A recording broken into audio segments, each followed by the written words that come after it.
All right. So if you guys have multiple cats and sometimes they don't get along and you have a 5, 4, 3, 2, 1. All right. So if you own multiple cats and sometimes your cat doesn't get to eat or drink and you got to be cautious about those things. Well, this thing is great for that scenario. Now, it comes with two tags, all right? And that means your tags, as soon as they get close to the machine, it automatically opens. They could drink or eat. Now, they do give you two ice packs. So if you have some wet food throughout the day, you could set these up in there, right? Instructions are very thorough, very simple to use. Now, they do you require power, but you could do batteries.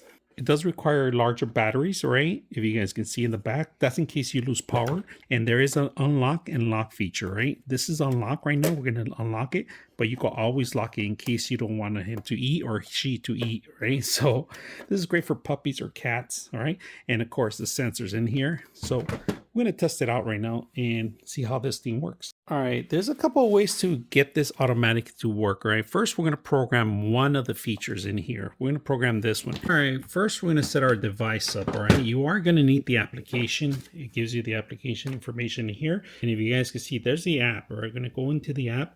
Now, to identify it in here, you're going to have to actually hold down the button so you could actually identify it right now. So we're going to add a new, and we're going to go ahead and log in the smart device, smart home. We're going to hit plus, add device. And if you don't see it, see how it's looking for it, hold down the button for a couple seconds. 1, 2, 3, 4, 5 for a couple seconds. And there it is. We see it now here. Hit the plus.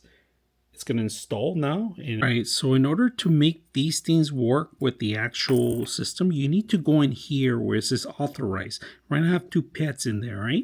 So you need to name them, and then you need to go into the system and say authorize, link the tag. That's how I'm not going to redo it again, but automatically finds this. And as soon as you get close to the actual feeder, it opens up. So I programmed both of them. That's my cat. And then I also put my dog as very simple. And then if you want to set up time, you can set up timer in here for when you want to feed them. You could set up, it tells you the different types of modes when they open up. Your cat ate, your dog ate. It keeps a track of all this stuff working in power. And then you can manually open it up remotely. Also, you could close it. It tells you to total feed day, 15 seconds, 3 times for testing it purposes. So let's put this to use, see how well it works.